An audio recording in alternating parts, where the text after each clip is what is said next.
Hey everybody, I've had a lot of folks email me links to this new video on asbestos made by Veritasium, and I haven't watched it yet.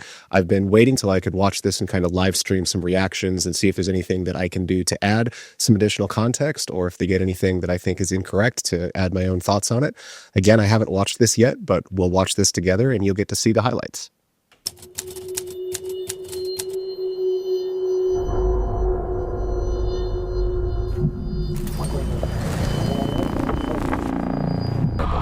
And when the towers fell, it was pulverized to microscopic size and released into the air.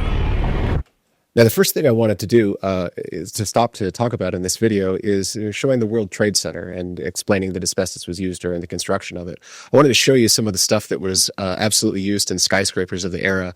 You can see this is a Spraycraft insulation. This would have been sprayed on the girders, and I have a sample from the company that made it. And you can see this is the actual asbestos right here. This would have been sprayed out of nozzles and would have insulated all of the girders, steel structures. Was used all over refineries. A lot of my clients worked with them. But this stuff would have been made either of usually amosite asbestos or Chrysotile asbestos for a lot of the fireproofing applications, which is two of the more dangerous varieties. But when we watch the rest of this portion of the World Trade Center, then they start talking about the dust. This is the kind of thing they're talking about. The particles remained airborne for days, and thousands of people unknowingly breathed them in. They buried themselves deep within people's lungs, wreaking havoc and causing all sorts of diseases. There is this story about the ancient Greeks from around the 2nd century AD.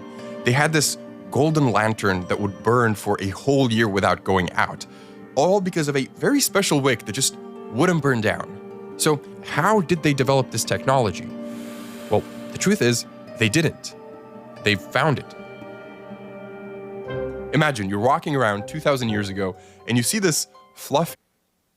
Now, they're talking a little bit now about the wick of the lamp in the Temple of Athena. I don't know how in-depth they're going to get about the lantern and such itself, but we've made a couple of videos where we've touched on that in our Asbestos 101 series and our Legends of Asbestos.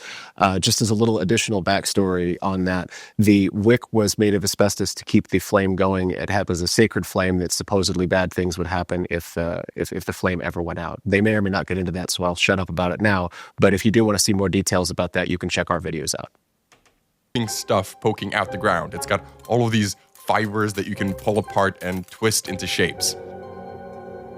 Here, the tetrahedra have formed a sheet, and bonded to it, there is actually a second sheet made of magnesium atoms and hydroxyl groups, which are just an oxygen and a hydrogen stuck together. Now, the atomic spacings of these two layers are slightly different, so there's a tiny mismatch which causes tension between these layers, causing them to curl up. And you end up with these tiny scroll-like tubes. These tubes don't break down easily under heat. The structure stays stable up to around 6. Now, I want to stop here to talk about a couple of things. They're doing a really good job explaining the science of this particular type of asbestos that they're looking at, and that is chrysotile. Chrysotile is the most commonly type of used asbestos, about 95% of it. That's what does the curling into those sheet-like structures. And it took me some time to understand the curling, how that works. Every science book I read about it didn't make it really clear until the analogy that works best is the old school thermostats on the wall, right? The round ones. They'd have two pieces of metal in there. It was a bimetallic strip, and the applying of a current to that would cause them to expand or contract at different rates, and causing the curl. So the reason that those tubes they curl like that is those two layers it talked about. They are at different sizes, and the only way to deal with that tension, if one is expanding more than the other, like in that thermostat, is turning it into a curl. So that was one of the big differences. Is chrysotile is those tubes, and they may or may not talk about the other types of asbestos later, which have a different molecular architecture. 100 degrees Celsius. So like all these individual fibers that you see running through here, those are all like these scrolls? Yes. What is that? What was that bend? That's just a place where I twisted the fiber with my tweezers. Ah, okay. And when you twist these fibers, they actually don't break. So it's literally a rock you can weave. Now, Johns knew of a mineral that was already being spun into fireproof fabric, but only the long fibers were useful for thread. The shorter ones were actually swept aside as waste. Johns realized those scraps were exactly what he needed: fireproof, tough, and most importantly, cheap. So he set up a makeshift lab in his basement apartment and started experimenting. He heated up tar in his tea kettle, smeared that onto cloth, and then pressed in these tiny fibers. Then he wringed the whole thing through his wife's brand new clothes wringer, and when he tested it, it worked. It didn't burn. In 1868, Henry Ward Johns patented his invention, and by 1927, the company he built was... I want to just stop for a second. And they talked a bit about Henry Ward Johns. The date of 1858 that they had there, that was actually the date of the Encyclopedia Americana that had an article, a very short article that just talked briefly about asbestos. And Henry Ward Johns was what they called a jobber back in the day. He did roofing jobs, and he always kept that in mind for a few years. He didn't actually start experimenting with the asbestos in 1858. It was a couple of years later. And the fiber that he actually used when he did this was amphipholite, which is a different type of asbestos, and he got it from a local quarry, believe it or not, in Staten Island. They actually had an asbestos mine of sorts way back in the late 1860s. I looked things up, and I found the address of his factory wasn't very far down the road from a company that supplied that asbestos. So the portion where they're discussing about how there was the short fibers and the long fibers that were discarded and all of that, that's typically chrysotile. Which again was the majority of asbestos used. But in the very early beginnings of the asbestos industry with Henry Ward Johns, it was amphipholite. When he switched over to Chrysotile, they had to switch all the machinery because amphipholite is a different type of asbestos. They may or may not cover this as well, but 2 points. They mentioned it was a cloth that was being used, was actually a type of burlap, small difference.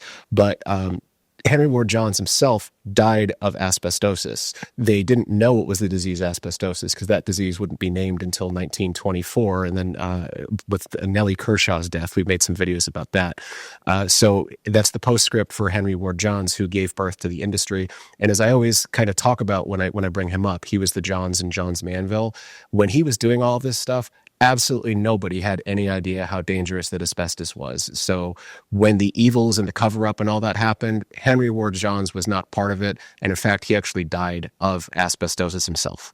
The name the ancient Greeks gave it, it stuck around. They called it inextinguishable, or asbestos. Asbestos. And they just mentioned the ancient Greeks and the name that they had for asbestos, meaning inextinguishable.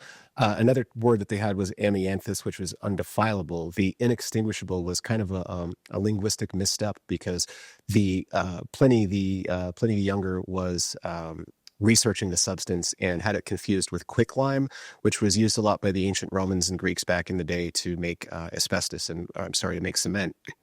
And when you would put water onto this quicklime, it would create a lot of heat. It would sizzle. It was what was inextinguishable. You'd pour water on it and it would catch fire, basically. So but that's what the confusion was. They are correct. I'm not saying that they're incorrect here. I'm saying was some linguistic errors way back thousands of years ago in translation. So you can see undefilable had an entirely different reason, and we've made some videos about that, why that word was used. Remarkable mineral.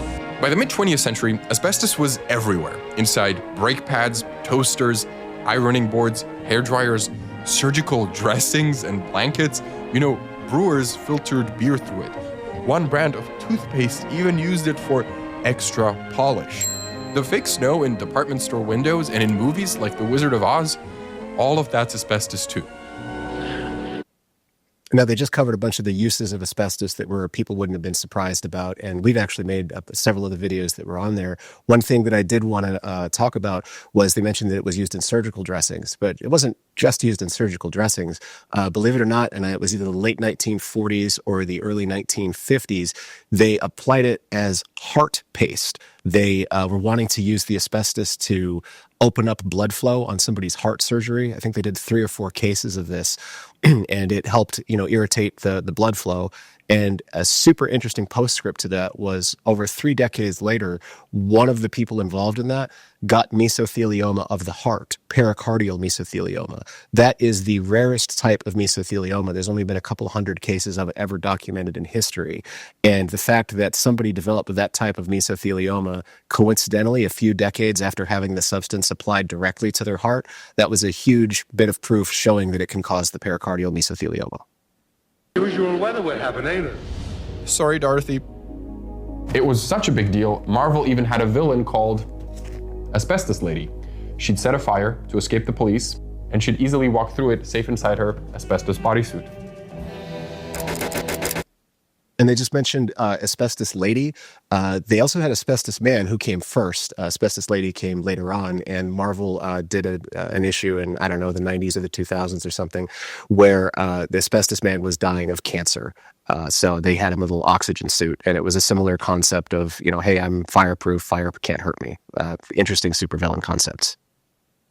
To feed this demand, asbestos was pulled out of the ground on an enormous scale. For instance, there is also brown asbestos, known as amosite. It forms thick fibers that almost look like wood splinters, strong, stable. So I'd pause it because they were discussing amosite, and I want to show you the sample that they had. You saw it was little short brown fibers in there. Amosite was unique among all of the types of asbestos because it had the very longest fibers. So I've got a better sample that I can show you than the one that they had, which is, these are the amosite fibers that I have in my collection. And you can see these are, I don't know, 6, maybe 7 inches long, somewhere in there. You could even see these fibers here are a couple of inches long. They had a little bit less than that. Amosite is the longest type. They had fibers reported as long as 14 inches, actually. Super long for the asbestos world. This would be more of the chrysotile, which you can see the fibers aren't quite as long. But amosite was used heavily for insulation. I'm sure they're going to talk more about that. I just wanted you to see a longer sample of those fibers so you could really understand what's different about amosite versus the other types. Highly heat resistant, so it was perfect for putting into building materials like cement panels. This type belongs to a different mineral family, the amphib. And they just mentioned amosite being used in asbestos cement. A couple of points on that. Asbestos cement was the largest total use of asbestos of everything all worldwide. Not all asbestos contained, or not all asbestos cement contained amosite, but a lot of the ones that did, they did that because amosite has a different chemical makeup that makes it much more resistant to seawater. So it's better for any kind of maritime applications or water applications in general. There's untold thousands of miles of amosite reinforced water pipes still providing water supplies to cities across the country. These crystals split easily along their length, and they create these fine, flexible fibers that are still extraordinarily strong with tensile strengths comparable to high-grade steel wire. They just showed the tensile strength of asbestos, and I wanted to say, you know, they mentioned the high-grade steel wire. It was the piano wire is comparable in tension, and I think they had 470-something thousand psi for tensile strength. Sometime in the 50s, Johns-Manville tested Crocidolite up to, I think it was 876,000.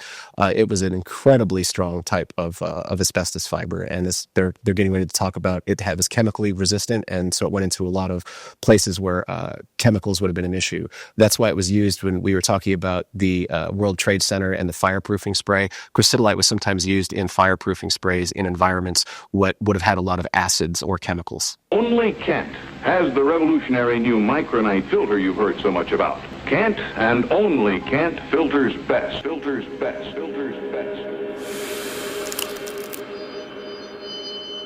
Now, they just talked about Kent Micronite filters in asbestos and using asbestos in the cigarette filters. And they also mentioned Crocidolite for gas masks. A couple of points that we can bring up there. There were 2 different gas mask factories that were producing the filters. One of them was using Chrysotile, one of them was using Crocidolite. And people in the Crocidolite factory got cancer at a rate, I think it was 60 times higher, 60. Crocidolite is absolutely the most carcinogenic type of asbestos because those fibers. There's a couple of reasons. As they mentioned, it has different chemistry, and that chemistry makes it last in the body longer. Those fibers are very rigid, very needle-like, so they do more damage, and they produce more of the other things that can cause cancer. So the reason they even at the they said it filters best, whatever the actual language was, echoing the filtering stuff. That's why it was used in the gas masks. Is during World War II, the Crocidolite filters were tested, and I think the British called it an absolute filter. They filtered 99.9% of anything that went through them.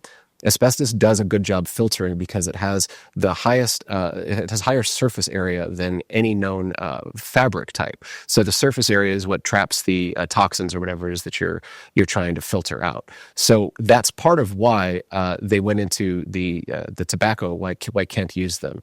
Kent used a company called Hollingsworth and Vose. We've made some videos on the Kent Micronite cigarettes before, and Hollingsworth and Vose got the idea to use this in part coming from those gas mask filters. So when they tested these filters, the Micronite filters, I think, were 54% better than filtering out the tar than any other competing product. So from the perspective of, is this a good filter? Yeah, it does filter out the harmful elements from tobacco better than others, but it's putting something much more harmful into your system. That was what the huge problem with the Micronite filters was. And I'm trying to remember how many football fields worth of asbestos stretched out was in a single Kent Micronite cigarette. But the fact that I can tell you it was multiple football fields can tell you how much asbestos was in those. The fibers are really tiny. That's how they stretch.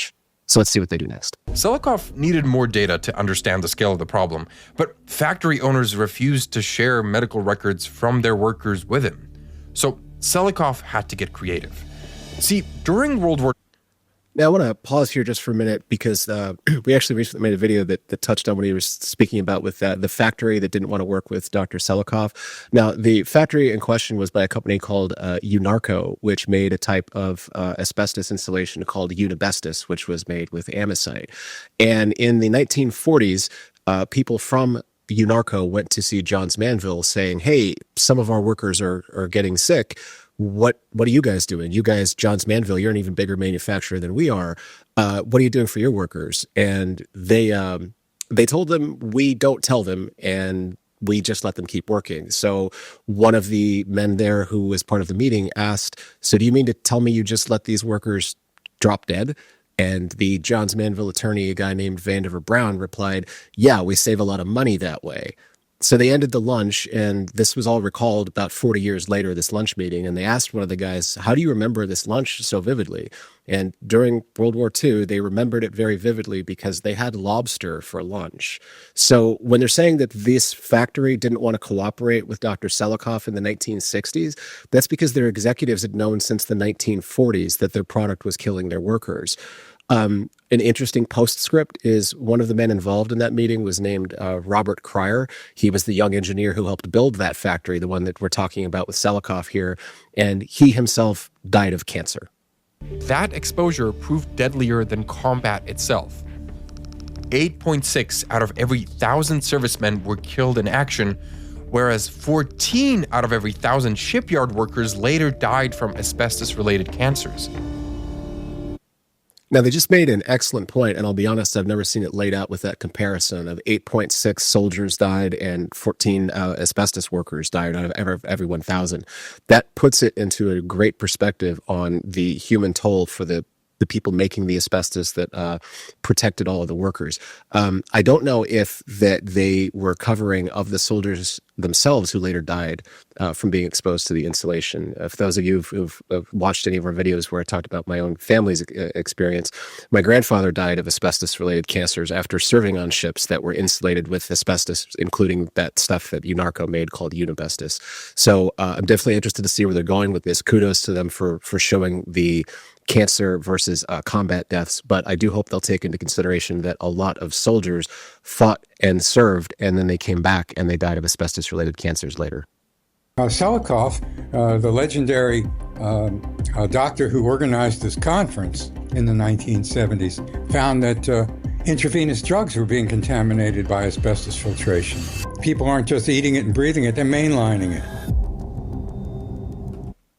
Now, the quip that he just made about, that people weren't just eating and breathing it, they were mainlining asbestos, and they mentioned the filters.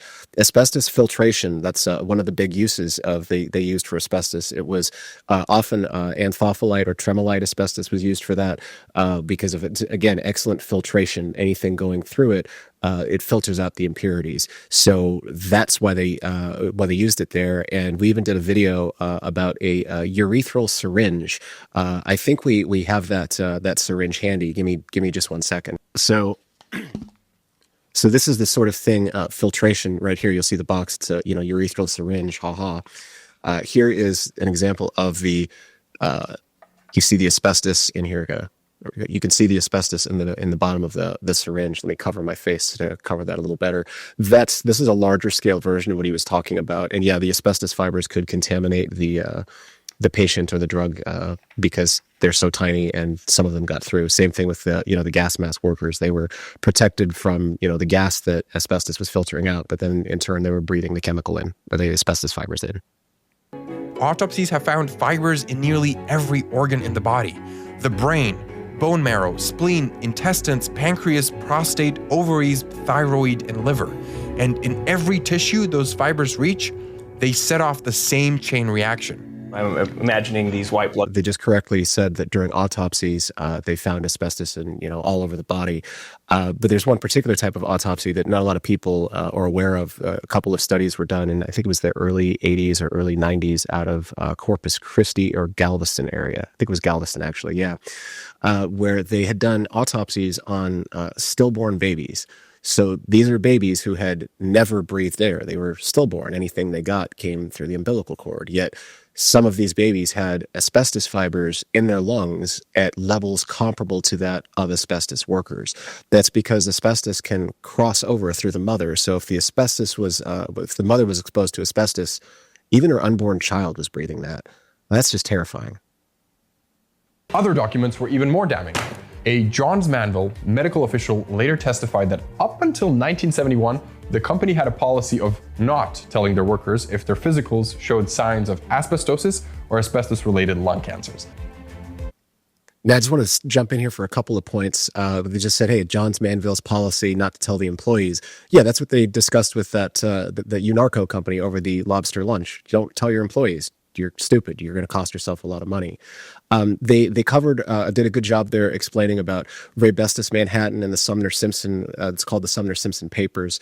The story was a little bit more complicated than the attorney just getting handed the box of documents. Sumner Simpson had actually stored more than just one box. It was over 5,000 documents in a shed on his property that I believe it was his son later found and turned over to attorneys, and they eventually made their way back in. We're in the process of getting ready to publish all of those 5,000 documents, so you can see the whole thing from start to finish. It was an amazing archive, and what was really neat, I guess, about these documents is they were typed out in the 1930s and 40s and 50s, before there'd been big lawsuits and before people understood that you don't want to put certain stuff in writing. So I think it was volume 3 of our Asbestos 101 series. We kind of zoomed in on some of those papers that they showed where you could see that they crossed out cancer. I also want to just touch on a bit there as a little bit more to the story with the lead researcher. He was Dr. Leroy Gardner. He was the foremost researcher in pneumoconiosis, which is in lung diseases, dust diseases of the lung. So he was hired to do these studies on the animals.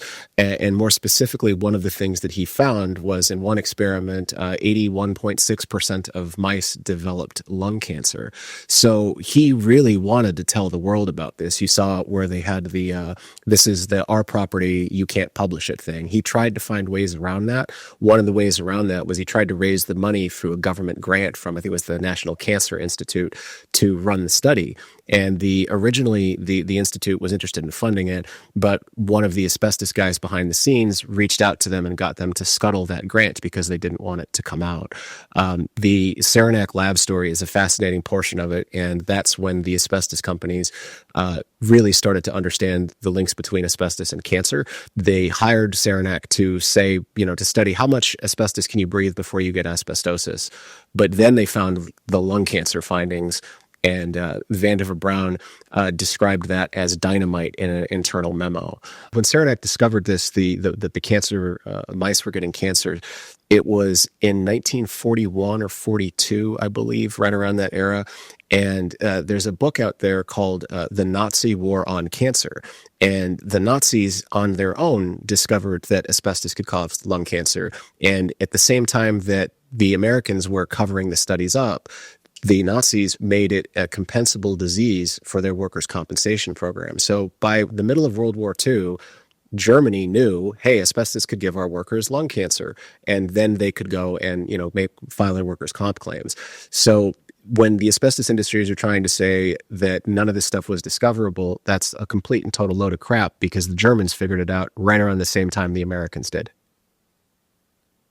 In sworn testimony, a witness recalled a meeting they had in the early 1940s with the president of Johns-Manville, asking why they weren't warning workers about asbestos. As the witness recalls it, they asked, "Do you mean to tell me you would let them work until they dropped dead?" To which the president replied, "Yes, we save a lot of money that way." They did cover the lobster lunch by mentioning, yes, we save a lot of money that way, but I think he left out two things. The lobster was left out, and it was actually Vandiver Brown who said, yes, we save a lot of money that way. Lewis Brown was the president, and a couple of the people at the meeting didn't know if the Browns were related. They were not. Lewis Brown died of a heart attack in the late 40s. Vandiver Brown died in 1982. He had no heirs at all, and I traced the family trees of both men just to confirm. Absolutely no relation, but they did think it was, and it was Vandiver, who he was a major architect of the cover-up, so I bet he's going to come up again in this video. Once the Sumner Simpson papers got out, they unlocked a new industrial Watergate. The industry's standard, "oh, we didn't know" defense, it simply fell apart. Comparisons were made to Big Tobacco's concealment of smoking risks. And the lawsuits surged. They just mentioned that, when these Sumner Simpson papers came out, that there were comparisons made to Big Tobacco. But just to make it clear, Big Tobacco learned how to cover things up from asbestos. Asbestos came first. Asbestos was the first cover-up. That's patient zero of corporate misconduct and covering things up. And a lot of the asbestos company attorneys, the attorneys that helped on that portion of the cover-up, they went to go later work for Big Tobacco. So there was definitely some crossover there. In 1982, Johns-Manville filed for bankruptcy protection. Manville Corporation's board of directors has determined that the corporation should file for reorganization under... I'm just pausing right here. The screen capture that you're looking at, I just want you to know that this is what a liar looks like, because this guy went and he lied through his teeth to Congress. He lied through his teeth about everything that he possibly could about what Manville knew about asbestos. When they filed bankruptcy and had to pony up a couple of $1 billion to fund a trust, it was well-deserved, because that company was so much behind the entire cover-up.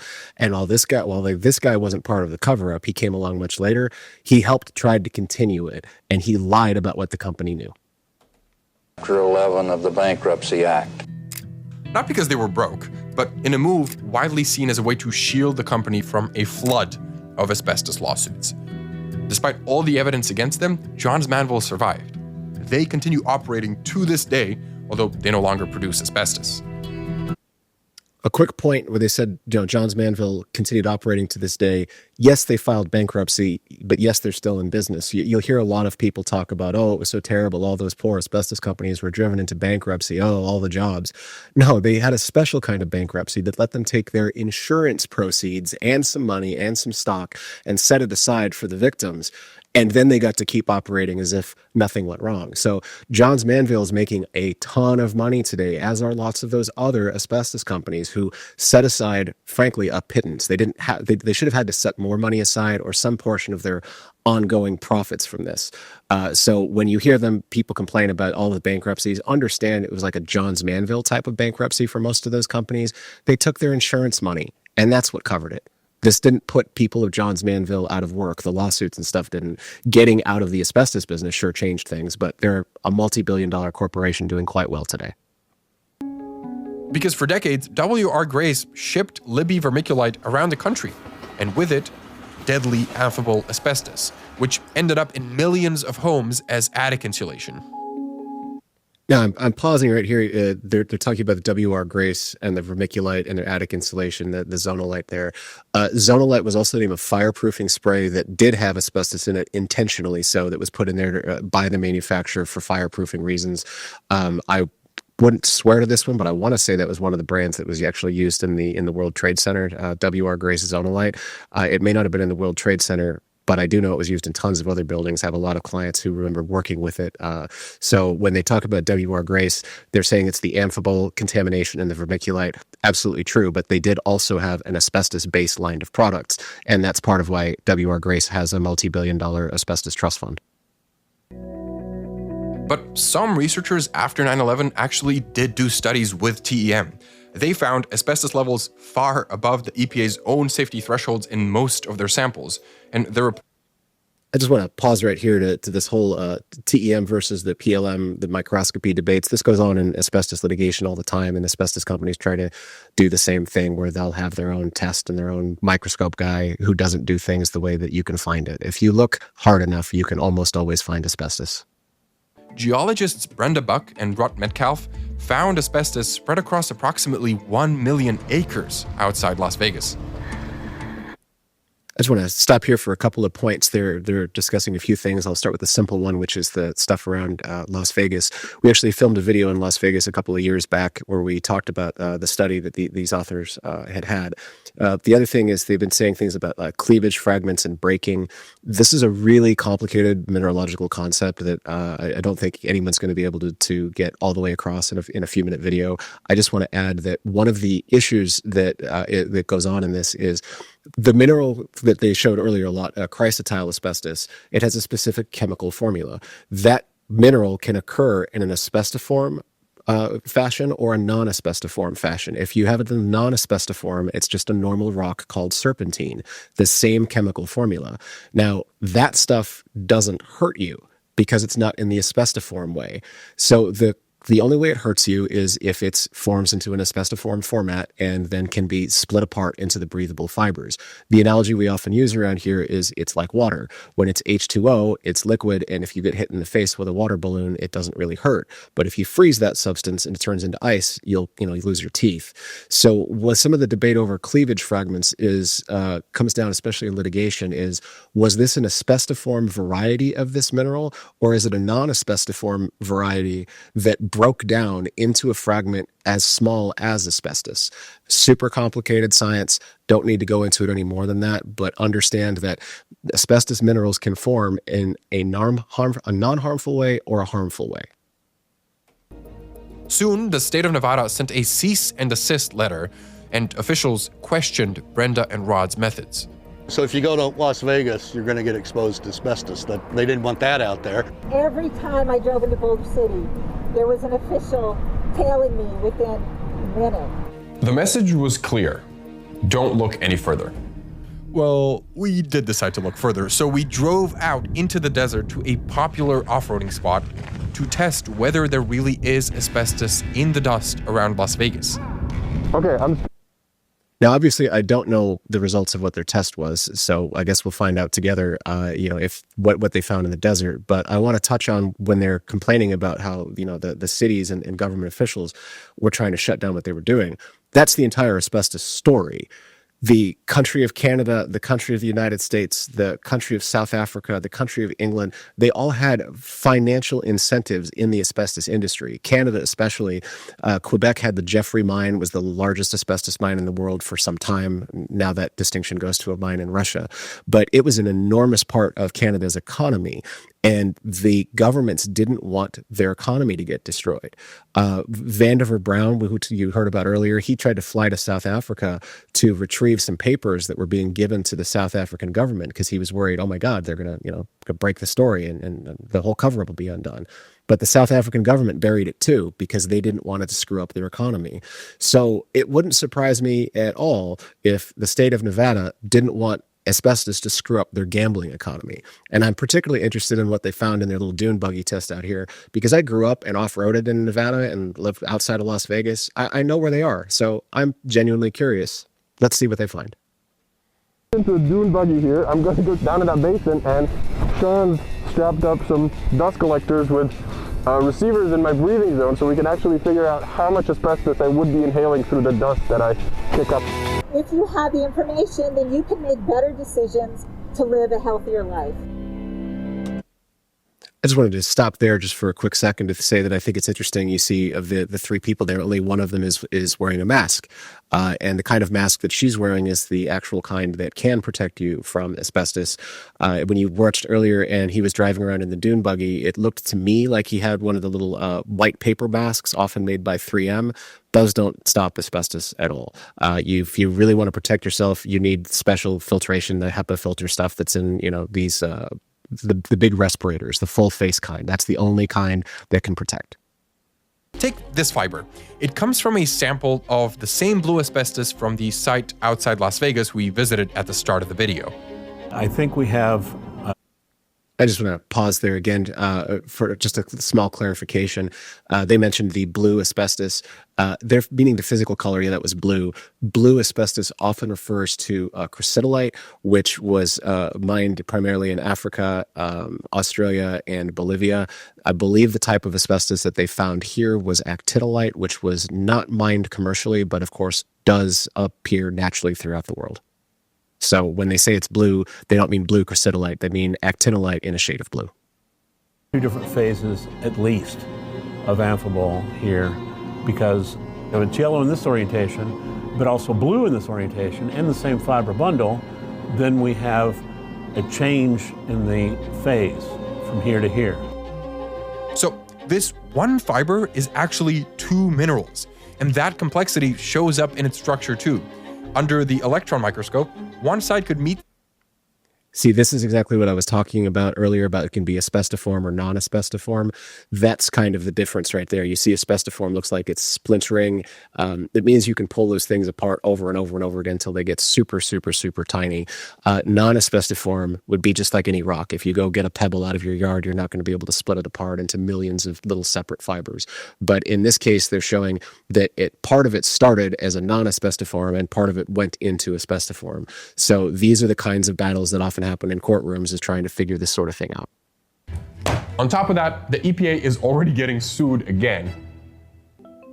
There have been tremendous forces from commercial industries to make it sound like it's not as bad as it is. I just want to pause here. You see it says EPA seeks changes in asbestos rule affecting chlorine makers. Asbestos is used in the production of chlorine. They take the raw asbestos and they stuff it into cells. It's part of the chemical process. I won't bore you on those particular details, but it's interesting. I've represented a number of clients who've worked in chlorine cells, and their actual job title was asbestos fluffer. They would take asbestos out of 50-pound sacks, fluff it up by hand, and stuff it into these things. You can imagine you do get sick from that. After all, that's why they became my clients. And to find ways to allow them to continue to use the material. This is a sad fact of our decision-making in our country and other countries, is that it's driven by money. But at least the United States are going for some level of moderation. Other countries are not that lucky. In 2019, India imported more than 350,000 tons of asbestos, and it's predicted that in the upcoming decades, 6 million people there might develop asbestos-related diseases. And I'll pause here. A couple things about India. They don't just import asbestos. They actually they also mine some themselves. But the picture of the little street market scene in India reminded me, some years ago, I got an email from a gentleman who lived in India, and he said, "Hey, I sell things at whatever their equivalent of the flea market is, and there's a guy in the booth across from me, and he sells asbestos cement, and he's always cutting it and shaping it and doing things with it, and the dust is blowing right onto me. Like, what should I do?" I said, "Well, you should really move your shop, man. I can't tell you, how to handle your business, but I wouldn't want to be in an area where that is." Asbestos is used so often in India and all of the other countries that use it for all of the, the miraculous properties they talked about, but they haven't explained that it's really, really, really inexpensive to mine.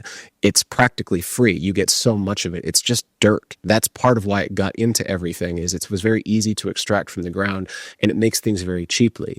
And with respect to asbestos cement, despite its dangers, which don't justify its use, asbestos cement is incredibly durable. It will last forever. That's why they make so many structures out of it. And I don't know if they're going to touch upon this, but the largest asbestos mine in the world is in Russia.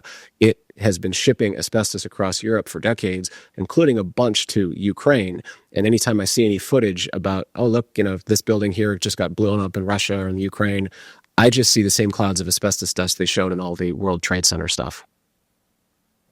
Things are happening in many of the other countries in Asia. We've actually found this website where it looks like you can just buy asbestos cloth made in China, but please don't. And I'll pause here to say, not only can you buy the asbestos cloth, you can also buy raw asbestos fibers from those companies. And some of them even have YouTube videos where you get to see inside the factories. And I just shudder because I see all these poor Chinese workers using no respiratory protection whatsoever with huge piles of asbestos in front of them. Nobody learns their lesson. It's all about saving money and making money, just like it was in England and the United States in the 20s and 30s and 40s. The other countries are doing it. I mean, Russia still operates a massive asbestos mine for a reason. I didn't know my grandfather died because of asbestos, that my father is dying, more likely than not, because of asbestos. Did I know that when I started looking at asbestos under a microscope? No. Did I know that when I changed the brakes on the Jeeps that I ran around in? No. Did I know that when I ran around through asbestos-containing dust? No. Now I do. And it's an interesting parallel that this man got into, the geology business and had no idea asbestos was responsible for deaths of some of his loved ones. Hits a little close to home because my grandfather and my father also died of asbestos-related cancers, and I didn't know that until I had been an attorney for a couple of years, and that's part of what's driven me to be an asbestos attorney. So just seeing an interesting overlap that you get into a career and you find out something about how it affects your life and you have never have known otherwise. Pretty much every scientist and journalist we spoke to for this video said the same thing. This is a hard story to get out there. They've faced economic pressure, political pressure, their research got buried, and some people even received death threats for reporting on the story. It is an uncomfortable topic, but I think it's these uncomfortable topics that matter the most, that have the potential to do the most good, yet they are also the ones that are the most uncomfortable to watch. So I really appreciate you for sticking around to the end and facing the truth, making yourself aware, and becoming part of the solution. So perhaps now, more than ever, thank you for watching. Well, overall, I got to say that was a really good video. I'm really impressed at how in-depth that they got. They hit all of the high points. Obviously, I can go way down deep into some rabbit holes that don't necessarily add much value to the broad story. So I give these guys an A+ for what they did. The one thing I wish that they would have mentioned that I just want to say now when they talk about all the diseases is that latency period. It takes decades before you get sick from asbestos. So if, God forbid, any of them get sick from being around the amphibole fibers outside of Las Vegas, it's 2026 now. They're talking 2056 probably before it would happen, maybe even longer than that. Sometimes it's been reported as long as 6 decades. And with respect to the cover-up, how they got away with it, that's part of how they got away with it, because they knew it will be decades before people who breathe this stuff in get sick. Totally different than some other industrial products where you can breathe it in. I mean, if you breathe in chlorine gas, you'll be sick in seconds, right? This stuff takes decades. So if you are concerned, you need to be concerned about asbestos exposures you had decades ago. I get people who email me all the time who ask, hey, I was just drilling into my ceiling and it has asbestos. Am I going to die? No, you're probably not going to die. But even if in the infinitesimal chance you are, it's 40, 50, 60 years from now. So that's just one piece of the puzzle to keep in mind with asbestos health. But don't take any chances and put yourself around it if you don't have to. And do believe that if you're in a building that was built before the early 80s, it's got asbestos in it somewhere. They used it in everything. Anyway, this was an excellent video. I really enjoyed watching it. And if you'd like to learn more about asbestos, you could watch our 5-part series, Asbestos 101, or any of our other couple hundred videos on our YouTube channel. That's all we do. We learn as much about the material as we can, and we try to share as much with it. And I want to thank the Veritasium guys for doing something as good as this. The more information that can get out there about the hazards, the better.